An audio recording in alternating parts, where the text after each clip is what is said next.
spoken before about recognizing seeds of awareness, seeds of recognition. Yeah. As the training camp goes into its second week, as you go into the preseason game in Indy, what specific phases of the game are you guys looking for to see if the roster's kind of picking up what you're putting down, if you know what I mean?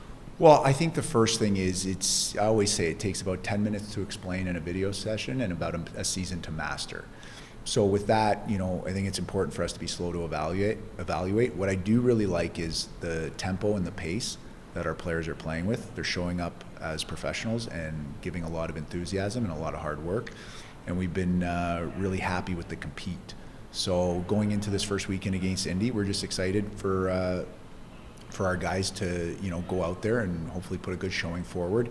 But more importantly, as we've talked about earlier, we have a lot of guys from let's call them European countries or Southeast Asian countries, and they're going to get their first taste of what it feels like to play in a North American rink, which is a big adjustment. I've been on the other side of it, having coached in Europe for 3 seasons and watching the North Americans come over to Europe, and it's an adjustment period. So this is just one game and one small step in what can be a very exciting year.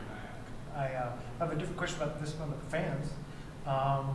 First of all, you have a message to fans going into year 2. Secondly, your interactions with them over the course of last season, what kind of impact and how did that shape your impression of your first season in Bloomington? Well, I think it was, I'm humbled that I had an opportunity to witness it.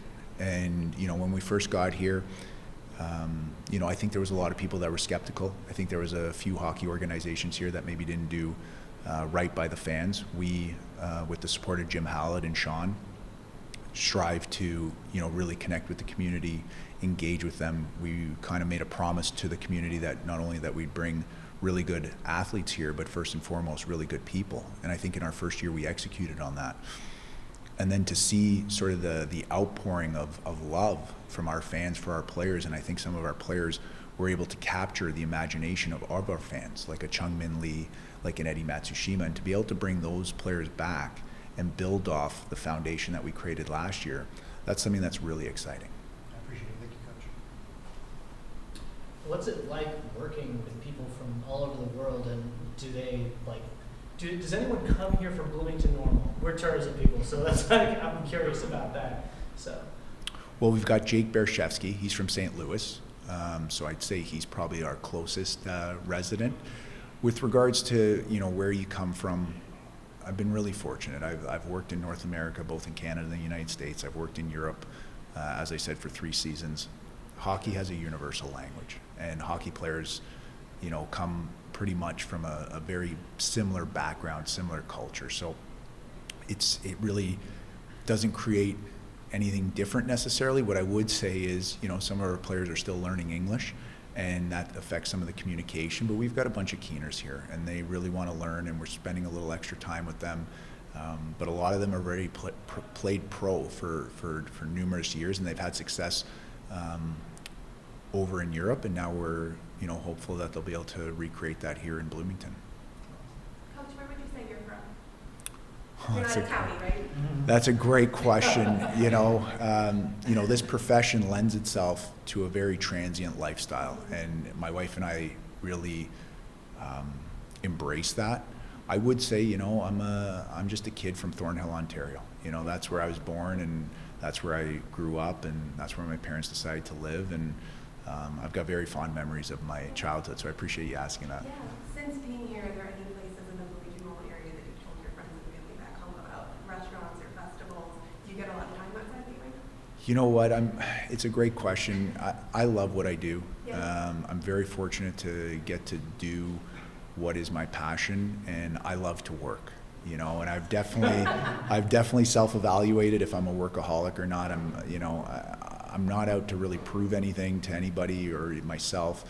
I love what I do, and it really touches every facet of my being. And so to answer your question, I don't get out much. We were very fortunate. We bought a house here in Bloomington. One of my requirements is that we don't live any further than 9 minutes away from the rink, because I don't like to commute. So, my wife cooks, she's a fantastic cook, and so we eat at home a lot. I would say when we go out, you know, we like to go to Epiphany Farms, you know, a little plug to them, a little shout out to them. We like to go to Blaze Pizza, you know, and we like to go to Core Life Eatery. We see Dwayne over there. So, but again, you know, for tourist information, I'm probably the, you know, least, you know, likely person you'd go to speak to about that. It's all good. Yeah. Thank you for answering.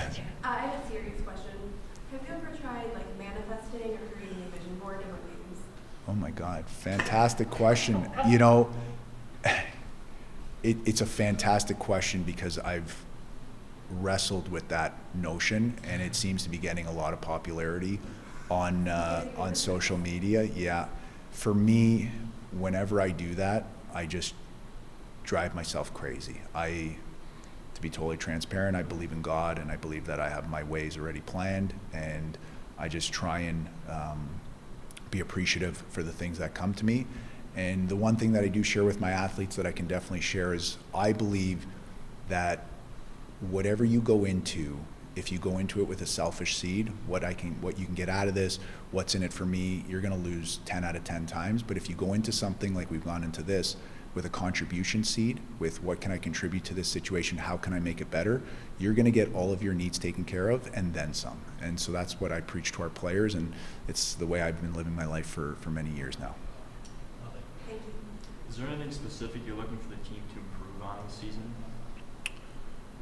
Well, I think one of the things that we want to improve on, you know, obviously, is winning more hockey games. It's important to us. It's important to us. It's important to me that you know, we be one of the teams that makes the playoffs. Obviously, we missed last year by 6 points, and that hurt. But out of that hurt came a lot of good. That's just the way life works. The other thing that we'd really like to improve on is we're very happy with the players that we have here in training camp. Last year at this time, because we were a dual affiliate, because we were an expansion team, you know, we didn't feel like we necessarily had the players that we were going to finish with. We had to start. We had to get this thing off the ground. But this year, it took, you know, Dan and I a year to assemble this group, and we feel like we have a lot of the players here now that we will finish with at the end of the year, and that will help improve our team continuity and our team chemistry. And that's something that we're definitely very cognizant of. We made too many transactions last season, and that's something that you know, we've addressed this year for the reasons that I already mentioned.